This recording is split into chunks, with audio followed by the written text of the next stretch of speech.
O Espírito Santo não abandona por acaso. Ele se retira de onde não é mais bem-vindo.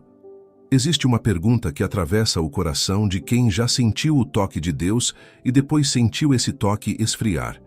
Por que a presença que um dia foi tão viva, tão perceptível, tão capaz de mudar o rumo de uma vida inteira, parece às vezes se afastar sem aviso? A resposta não está escondida nas nuvens, nem em mistérios reservados para poucos escolhidos. Ela está escrita, está acessível, e ela dói exatamente porque expõe algo que preferimos não enxergar. O Espírito Santo não se impõe onde não é recebido com honra. Charles Spurgeon, aquele que ficou conhecido como o príncipe dos pregadores, dizia algo que atravessa os séculos como uma lâmina afiada. Ele afirmava que o Espírito de Deus é como uma pomba, sensível, delicada e que foge do barulho, da confusão e da rebeldia do coração humano. Não é uma força que se agarra ao peito de alguém à força. Ele é presença, é comunhão, é alguém que escolhe ficar onde é desejado e que se retira em silêncio de onde não é mais bem-vindo.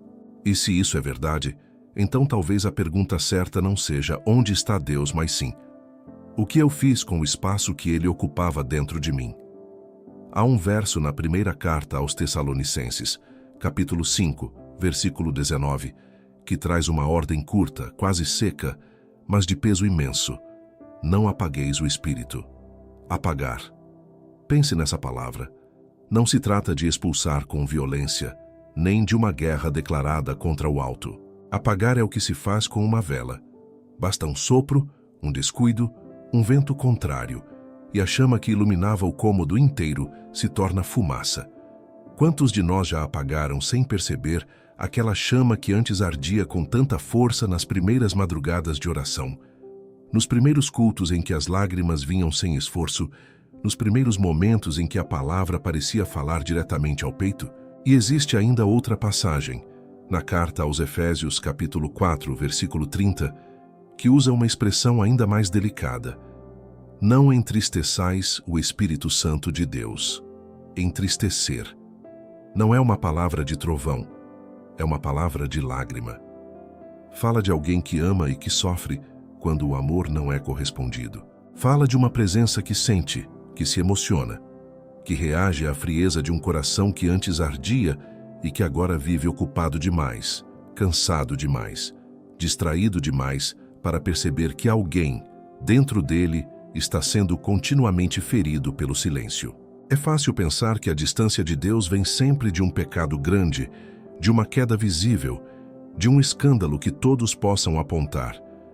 Mas a verdade, e essa é dura de engolir, é que na maioria das vezes o Espírito se retira em passos pequenos.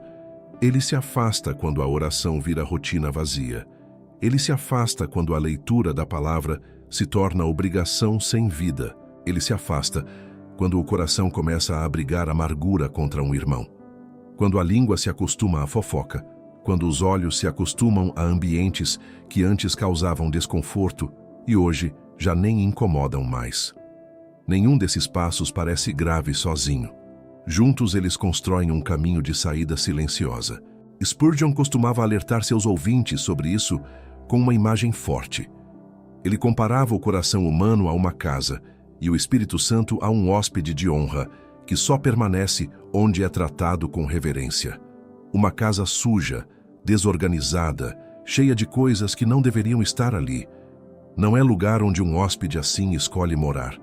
E o mais assustador não é que ele vá embora com raiva. O mais assustador é que ele pode ir embora em silêncio, sem barulho, sem confronto, deixando a pessoa seguir sua rotina religiosa, suas orações decoradas, seus cultos frequentados, sem perceber que a chama já não está mais ali. Talvez você esteja ouvindo essas palavras agora e sinta um aperto no peito.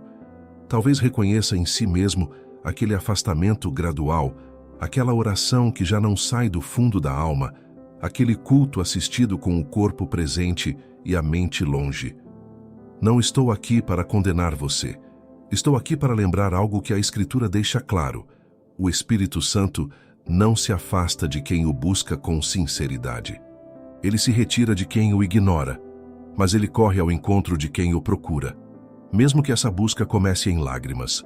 mesmo que comece na fraqueza, mesmo que comece num quarto vazio à meia-noite. O livro dos Salmos, no capítulo 51, versículo 11, traz uma das orações mais profundas já escritas por um coração arrependido. Não me lances fora da tua presença e não retires de mim o teu Espírito Santo. Foi Davi quem escreveu isso, um homem que conheceu a intimidade com Deus e depois conheceu a distância provocada pelo próprio pecado.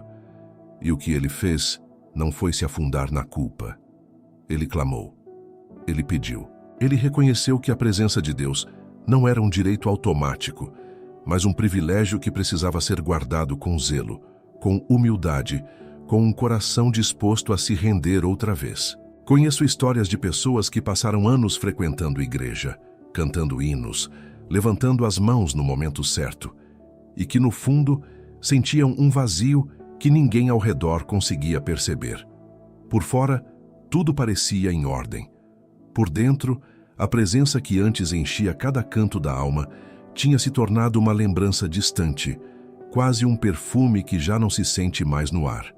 E o mais triste é que muitas dessas pessoas nem sabem apontar o momento exato em que isso aconteceu. Não foi uma queda brusca. Foi um desgaste lento dia após dia, decisão após decisão, até que a distância se tornou o novo normal. Nas próximas partes desta pregação, vamos caminhar juntos por essa verdade que poucos ensinam com clareza.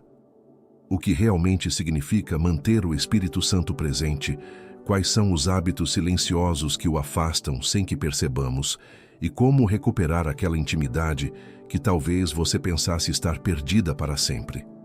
Porque ela não está. Antes de seguirmos, se essa palavra já está tocando seu coração, eu preciso te pedir algo simples. Inscreva-se neste canal. Aqui você vai encontrar semana após semana mensagens que não adoçam a verdade, mas que também não deixam de apontar para a esperança que só o Evangelho pode dar. Sua inscrição ajuda esta pregação a alcançar mais corações que, como o seu, estão sedentos por uma palavra que realmente confronte e cure. E se você sente que essa distância de Deus já dura tempo demais, que a oração esfriou, que a comunhão se perdeu no meio da correria da vida, eu preparei algo com muito cuidado para te ajudar a recomeçar. É o nosso guia, 21 dias para restaurar sua intimidade com Deus. Um caminho prático dia após dia para você reacender aquilo que um dia ardeu tão forte dentro de você. O link está fixado no primeiro comentário. Não é sobre religião vazia, é sobre voltar para casa, para os braços daquele que nunca deixou de amar você, mesmo quando você achou que tinha ido longe demais. Existe um detalhe que muita gente ignora quando fala sobre a presença de Deus. O Espírito Santo não é uma força impessoal que paira no ar como energia solta. Ele é uma pessoa. Tem vontade, tem sentimento, tem preferência por onde habitar. E é justamente por ser pessoa que ele reage à forma como é tratado dentro de cada coração. Ninguém convida um hóspede de honra para dentro de casa e depois passa a ignorá-lo, a falar mal dele pelas costas, a tratar sua presença como decoração. E, no entanto, é exatamente isso que muitos fazem com o Espírito de Deus, sem perceber. Pense na sua própria rotina de oração. Não a rotina de anos atrás, quando tudo era novo e cada palavra parecia arder. Pense na rotina de agora, nesta semana, neste mês. Quanto tempo você reservou para simplesmente estar diante de Deus, sem pedir nada, sem correr para o próximo compromisso, apenas para ouvir? A maioria de nós preenche a oração com pedidos, com listas, com urgências, e mal sobra espaço para o silêncio onde o Espírito costuma falar mais alto. Ele não grita para ser ouvido, ele sussurra. E um coração barulhento, cheio de pressa, raramente escuta sussurros. Há uma passagem na Carta aos Gálatas, capítulo 5, versículo 16, que traz uma instrução simples e ao mesmo tempo profunda. Andai em espírito e não satisfareis a concupiscência da carne. Andar. Não é um evento isolado, não é uma experiência de um único domingo especial. É um caminhar contínuo, passo após passo, decisão após decisão. E aqui está o ponto que poucos param para considerar. Cada escolha do dia é, na prática, um voto a favor da carne ou a favor do espírito. A palavra ríspida que você guarda ou que você solta. O programa que você assiste ou que você desliga. O pensamento que você alimenta ou que você recusa. Nenhuma dessas escolhas parece decisiva sozinha, mas juntas elas formam o terreno onde o espírito se sente bem-vindo ou onde ele se sente estrangeiro. Existe também uma armadilha sutil que atinge justamente os mais dedicados. A rotina religiosa sem vida. Ir à igreja porque é hábito, orar porque é obrigação, ler a Bíblia porque seria estranho não ler. Tudo isso pode acontecer com o corpo presente e o coração completamente ausente. E é justamente aí que muitos se enganam, pensando que estão bem com Deus só porque cumprem a forma, enquanto a essência já se esvaiu há tempos. O Espírito Santo não se impressiona com frequência de igreja. Ele busca comunhão verdadeira, aquela que continua acontecendo na segunda-feira de manhã, na fila do mercado, na conversa difícil com um familiar. Outro ponto que merece atenção é o que fazemos com nossos pensamentos quando estamos sozinhos. É fácil parecer espiritual em público, levantar as mãos no culto, orar em voz alta na roda de amigos. Mas o que acontece na privacidade da mente quando ninguém está olhando? É ali, nesse espaço invisível aos olhos humanos, que o Espírito Santo é mais entristecido ou mais honrado.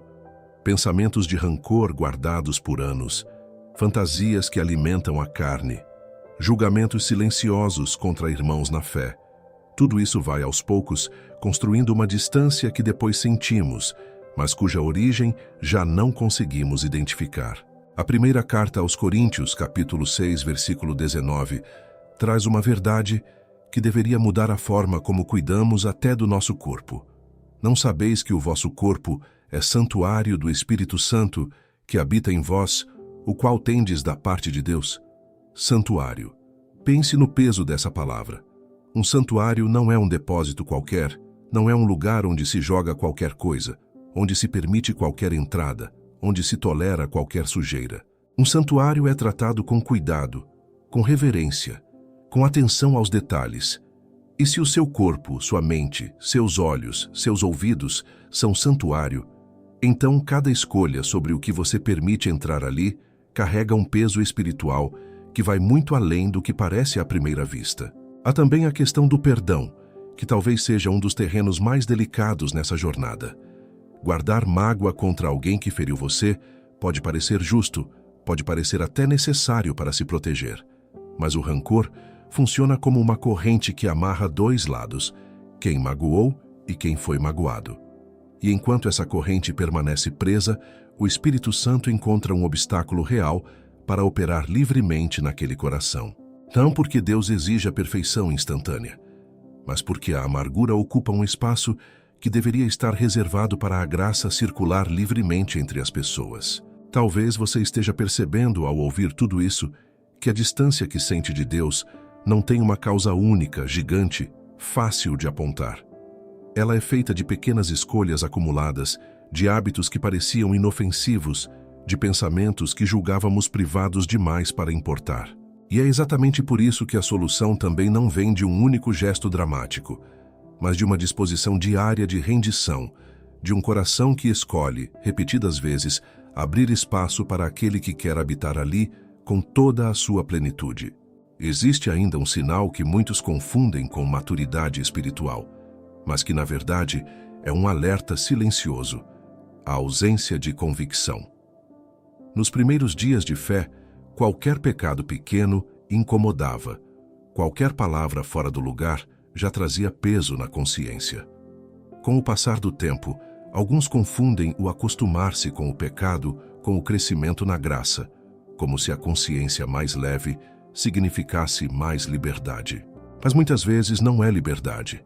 É apenas uma consciência que foi sendo calada aos poucos. Um alarme que deixou de tocar porque foi silenciado repetidas vezes e não porque o perigo desapareceu. Pense também na diferença entre conhecer sobre Deus e conhecer a Deus. É possível memorizar versículos, participar de estudos bíblicos, até ensinar outras pessoas, e ainda assim manter o coração distante daquele que essas palavras descrevem. O conhecimento teológico, por mais valioso que seja, não substitui a comunhão viva. Muitos se apoiam no que sabem sobre a Escritura como se isso garantisse automaticamente a presença do Espírito, esquecendo que informação não é o mesmo que intimidade. Dá para saber tudo sobre alguém e nunca ter de fato uma conversa verdadeira com essa pessoa. E há um último ponto que merece reflexão: a comparação constante com a vida espiritual alheia. Observar o crescimento de outra pessoa na fé, sua aparente proximidade com Deus, pode se transformar em inveja disfarçada de admiração ou em desânimo disfarçado de humildade. Nenhum dos dois aproxima do Espírito Santo. Ele não opera por comparação. Opera por entrega pessoal única, que não depende da jornada do irmão ao lado, mas da disposição interior de cada um em abrir mão do controle e permitir que Deus governe cada área, visível e invisível, da própria vida. O convite que fica é simples de entender, mas difícil de viver. Examine sua rotina, examine seus pensamentos escondidos, examine o que você guarda dentro do peito quando ninguém está olhando. Porque é exatamente ali, nesse território invisível, que se decide se o Espírito Santo vai encontrar em você uma casa aberta ou uma porta fechada. Existe uma palavra que incomoda muita gente dentro da igreja hoje. Uma palavra que caiu em desuso porque soa dura demais para os ouvidos modernos: obediência. Vivemos numa época que prefere falar de bênção, de propósito, de potencial, e evita quase por completo falar de submissão, de rendição, de um coração disposto a dizer sim mesmo, quando o pedido de Deus contraria os próprios planos. E, no entanto, é justamente aqui, na obediência, que se encontra um dos segredos mais esquecidos sobre como o Espírito Santo permanece presente numa vida. Repare bem, o Espírito não habita onde reina a resistência constante.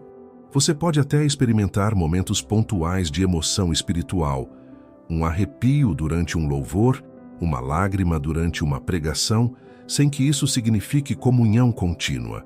A emoção é passageira. A obediência é o que sustenta a presença ao longo do tempo.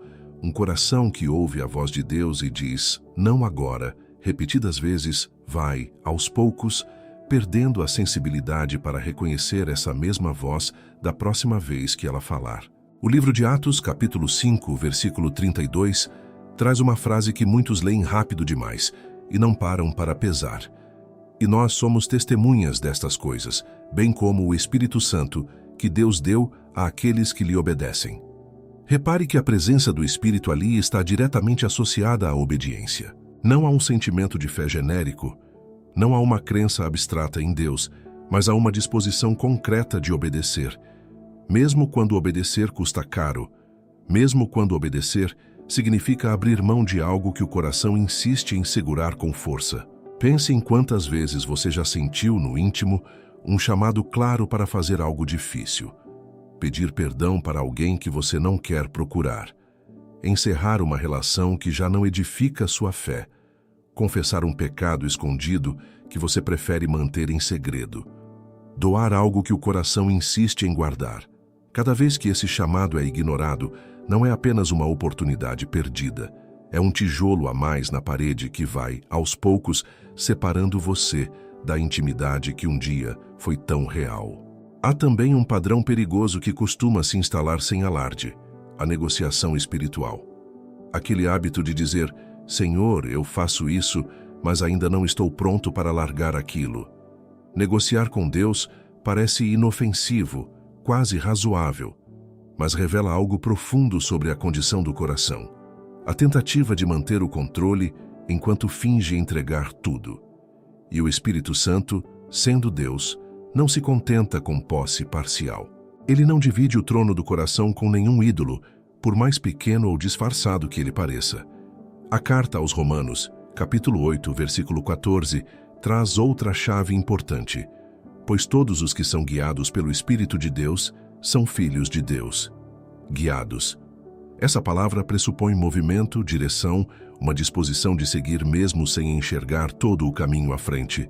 Muita gente quer o conforto da presença de Deus sem aceitar a direção de Deus, quer sentir a paz, mas não quer ser guiado para longe da zona de conforto. Quer a bênção, mas resiste ao processo que a antecede.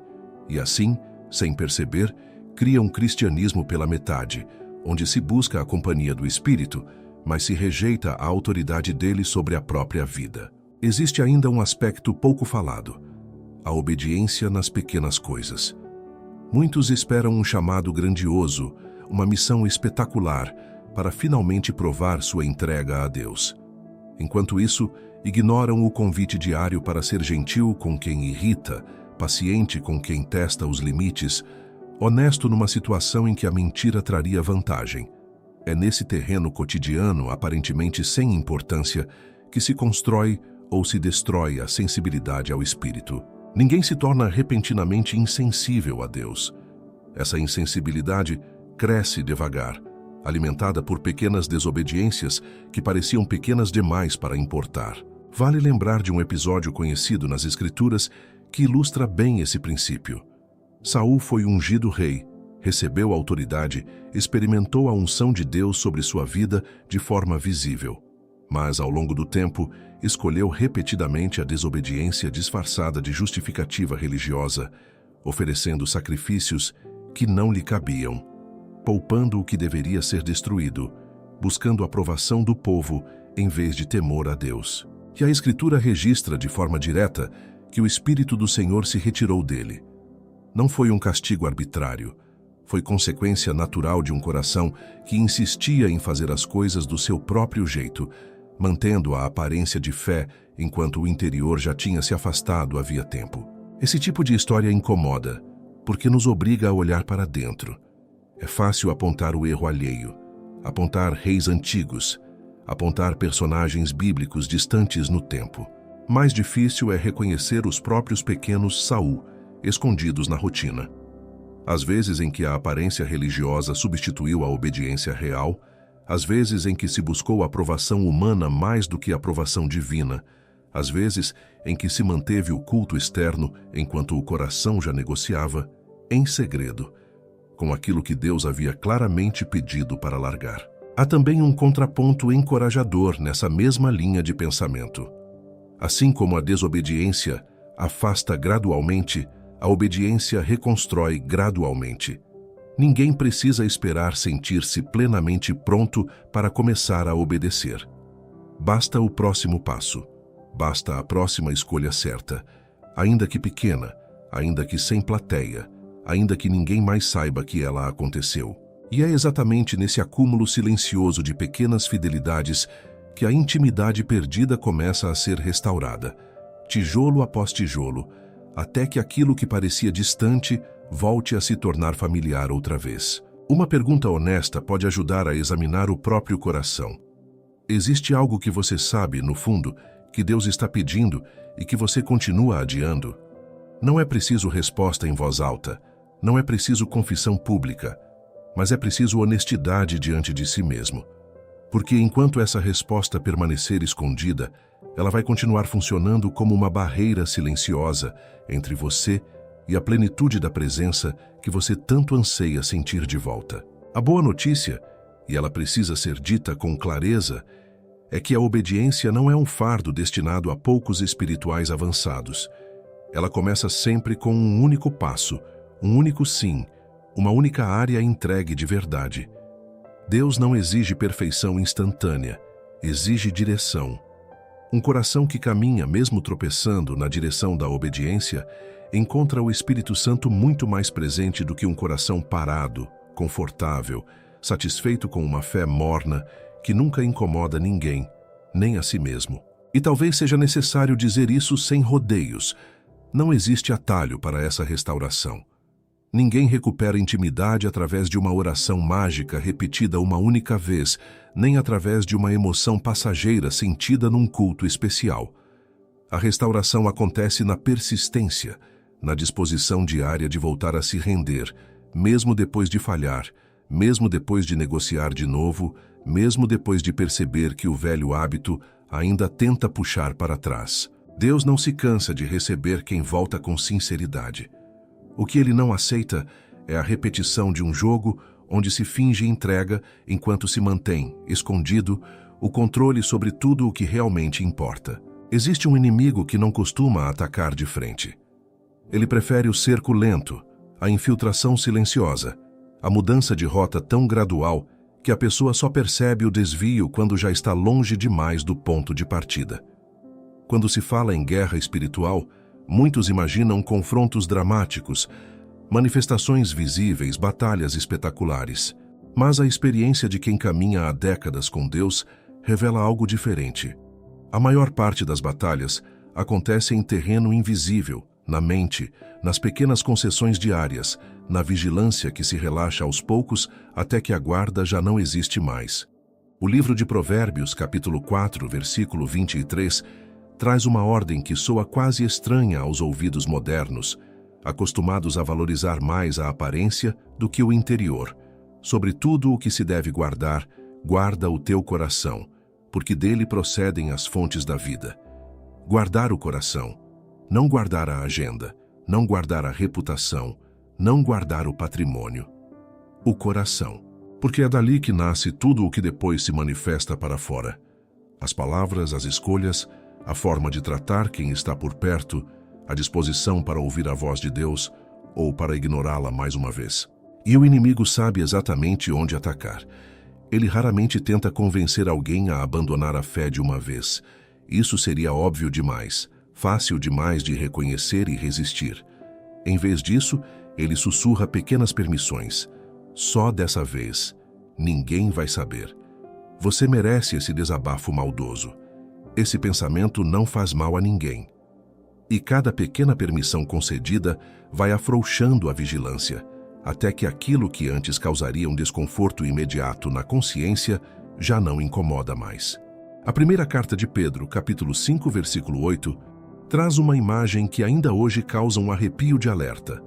Sede sóbrios, vigiai, porque o diabo, vosso adversário, anda em derredor, bramando como leão, buscando a quem possa tragar. Repare no verbo, anda em derredor. Não é um ataque pontual, é um cerco constante, paciente, que espera o momento de menor vigilância para agir. Que a resposta que a Escritura pede não é pânico nem obsessão por demônios em cada esquina, mas sobriedade e vigilância, uma atenção constante ao próprio estado espiritual. Um dos sinais mais claros de que a vigilância enfraqueceu é a facilidade crescente para justificar o que antes seria inaceitável. Aquela série que traz cenas que deveriam incomodar e que agora já não incomodam. Aquela amizade que puxa para longe de Deus e que se justifica como influência positiva. Aquele hábito de fofoca disfarçado de pedido de oração. A consciência, quando exercitada com honestidade, continua sensível. Quando negligenciada repetidamente, ela se acostuma, se acalma e passa a permitir aquilo que antes fazia soar um alarme interno. Há também um aspecto comunitário nessa vigilância que muitos ignoram por causa do individualismo espiritual comum nos dias de hoje. A carta aos Gálatas, capítulo 6, versículo 1, ensina algo importante sobre isso. Irmãos, se algum homem chegar a ser surpreendido em algum delito, vós que sois espirituais, encaminhai o tal com espírito de mansidão, olhando cada um por si mesmo, para que também não sejais tentados. A vigilância não é tarefa apenas individual, ela também acontece em comunidade. Quando irmãos se cuidam mutuamente, quando alguém tem coragem de apontar um desvio com mansidão, quando existe humildade suficiente para receber essa correção sem se ofender. É justamente por isso que o isolamento espiritual é uma das armas mais eficazes contra a presença constante do Espírito Santo numa vida. Quem se afasta da igreja, quem evita relacionamentos que exigem prestação de contas, quem prefere uma fé solitária, sem ninguém para perguntar como está seu coração de verdade, cria um terreno fértil para o engano se instalar sem resistência. Ninguém enxerga os próprios pontos cegos sozinho. É precisamente para isso que Deus projetou a igreja como corpo, e não como um conjunto de indivíduos isolados, caminhando cada um por si. Vigiar também significa prestar atenção ao que se permite entrar pelos olhos e pelos ouvidos. Numa época em que o acesso à informação e ao entretenimento é ilimitado, a seleção do que se consome se tornou um campo de batalha silencioso. Não se trata de legalismo, de uma lista rígida de proibições. Trata-se de honestidade. Aquilo que você assiste, aquilo que você ouve, aquilo que você lê, está aproximando ou afastando o seu coração da sensibilidade ao espírito? Poucos param para fazer essa pergunta, e por isso poucos percebem quando a resposta já mudou de sim para não. É comum também que a vigilância se enfraqueça exatamente nos momentos de maior sucesso ou estabilidade. Enquanto a vida está difícil, a dependência de Deus costuma ser mais evidente, mais buscada, mais sentida. Mas quando as coisas melhoram, quando a conta bancária respira, quando a saúde estabiliza, quando os filhos crescem sem grandes crises, existe uma tendência silenciosa de relaxar a busca, como se a intimidade com Deus fosse apenas um recurso de emergência e não uma prioridade constante. Muitos descobrem, tarde demais, que a prosperidade pode ser um terreno mais perigoso para a alma do que a própria escassez, justamente porque exige menos dependência aparente. Vale ainda considerar o papel das palavras nessa vigilância. A língua é descrita nas Escrituras como algo pequeno capaz de causar grandes incêndios, e poucas coisas entristecem tanto o espírito quanto um padrão constante de crítica, sarcasmo cortante ou fofoca disfarçada de preocupação. É possível orar de manhã e destruir a reputação de alguém à tarde, sem nem perceber a contradição. A vigilância sobre o coração precisa necessariamente incluir vigilância sobre o que sai da boca, porque as duas coisas estão profundamente conectadas, uma alimentando a outra em um ciclo constante. Há também o perigo específico da comparação espiritual, que já foi mencionado, mas que aqui ganha uma nuance diferente. A comparação como arma do inimigo para gerar desânimo. Olhar para o crescimento visível de outros, para os testemunhos impressionantes que circulam nas redes, para a aparente facilidade com que certas pessoas parecem viver a fé, pode gerar um desânimo sutil que sussurra: você nunca vai chegar lá, desista de tentar. Esse desânimo, quando não confrontado, também abre espaço para o relaxamento da vigilância, porque quem já duvida que o esforço vale a pena, tende a se esforçar cada vez menos. A vigilância espiritual, no fim das contas, não nasce do medo, mas do amor. Ama-se demais a presença de Deus para permitir que ela seja roubada aos poucos por descuidos que pareciam pequenos. E quem entende isso passa a tratar cada escolha diária, por menor que pareça, como parte de uma guerra silenciosa que decide todos os dias quem vai ocupar o trono do coração. Depois de tanto falar sobre o que afasta, chega o momento de olhar para o que aproxima. Porque a mesma Escritura que alerta sobre apagar o espírito, sobre entristecê-lo, sobre resistir à sua direção, também está repleta de promessas de restauração para quem decide voltar. Deus nunca se especializou em condenar o que está quebrado. Ele se especializou em restaurar o que parecia perdido, e essa é a boa notícia que sustenta cada palavra desta pregação até aqui. O livro de Joel, capítulo 2, versículo 25, traz uma promessa que atravessa gerações inteiras de corações feridos. E vos restituirei os anos que foram comidos pela locusta. Restituir. Não apenas consertar o presente, mas devolver o que parecia irrecuperável. O tempo que se perdeu em distância. Os anos gastos numa fé morna. As décadas em que a intimidade foi trocada por rotina vazia. Deus não fica contando os anos perdidos contra você. Ele os reserva para restituir, se houver disposição de voltar. E essa disposição, por menor que pareça diante da grandeza da promessa, é tudo o que ele pede para começar a agir. A carta de Tiago, capítulo 4, versículo 8, traz o convite mais direto de toda a Escritura sobre esse assunto. Chegai-vos a Deus, e ele se chegará a vós. Repare na simplicidade radical dessa promessa. Não exige um ritual complexo, não exige anos de preparação. Não exige que você primeiro resolva sozinho todos os seus problemas para só depois se aproximar. Exige apenas o movimento inicial, o primeiro passo, a decisão de se aproximar mesmo estando quebrado, mesmo carregando vergonha, mesmo sem saber exatamente como recomeçar. E aqui está algo que precisa ser dito com clareza total. Buscar a presença de Deus não é sobre performance espiritual, não é sobre orar mais bonito, sobre jejuar por mais dias, sobre decorar mais versículos do que o irmão ao lado. É sobre sinceridade. Deus sempre respondeu mais rápido à sinceridade quebrada do que à perfeição encenada. Um coração que chora de verdade diante dele, reconhecendo a própria distância, está mais perto da restauração do que um coração que finge estar bem porque tem vergonha de admitir o vazio. Existe também um convite direto de Jesus que muitos cristãos conhecem, mas raramente aplicam com a fé necessária. No Evangelho de Lucas, capítulo 11, versículo 13, ele afirma: Se vós, sendo maus, sabeis dar boas dádivas aos vossos filhos, quanto mais o vosso Pai Celestial dará o Espírito Santo àqueles que lhe pedirem. Pedir. Essa palavra simples carrega um peso enorme.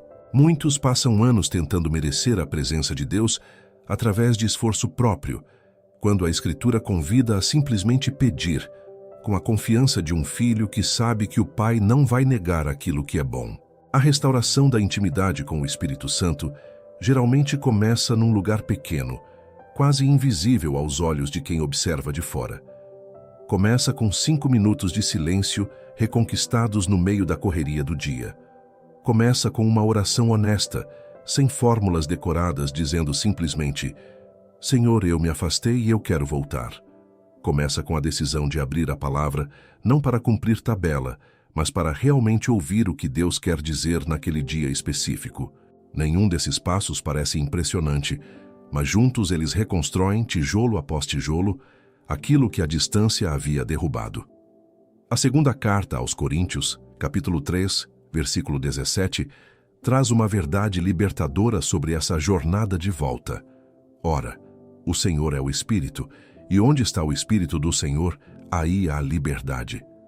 Muitos imaginam que voltar para Deus significa entrar numa prisão de regras, numa vida sem alegria, numa existência de restrições constantes. Mas a Escritura afirma exatamente o contrário. Onde o Espírito realmente habita, existe liberdade, não opressão. Liberdade da culpa que atormenta, liberdade do vício que escraviza, liberdade da máscara religiosa que cansa de sustentar. Liberdade para ser exatamente quem você é diante de Deus, sem fingimento, sem verniz espiritual, apenas você e Ele, reconstruindo aquilo que foi perdido. É importante dizer também que essa restauração raramente acontece de uma só vez, como um interruptor que se liga instantaneamente.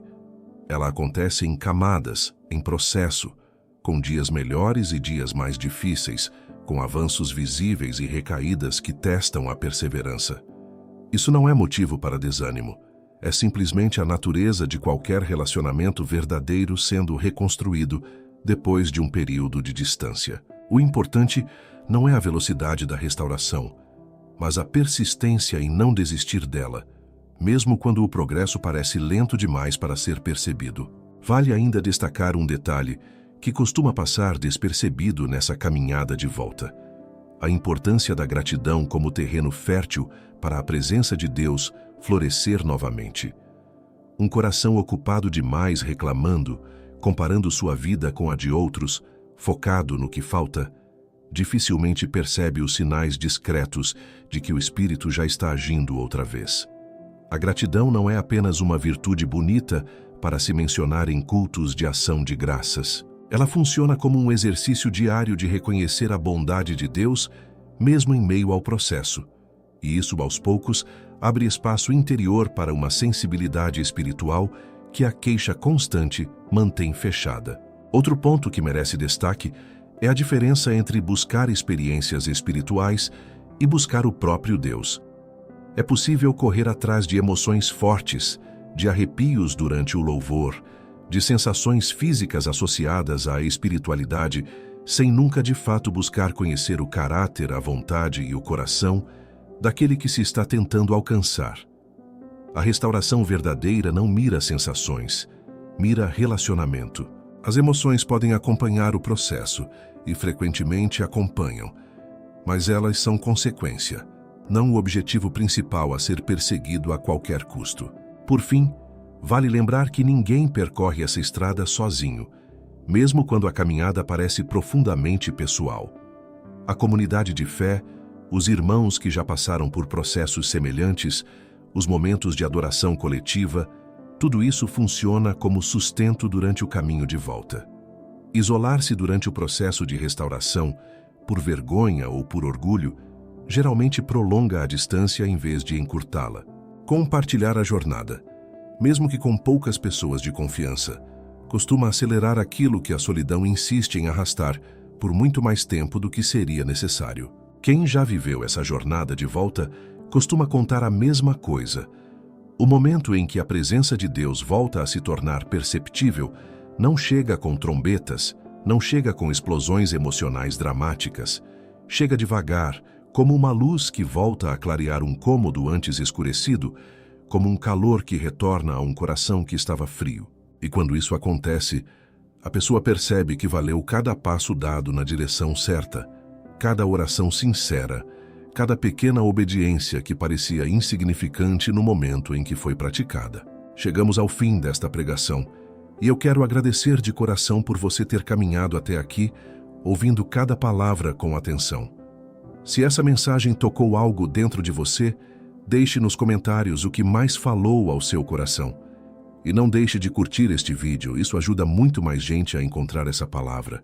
Inscreva-se no canal agora mesmo, porque toda semana trazemos novas reflexões que vão continuar fortalecendo sua caminhada com Deus.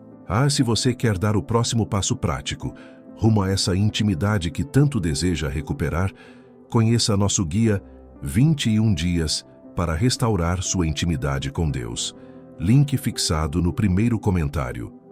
Fique com Deus e até o próximo vídeo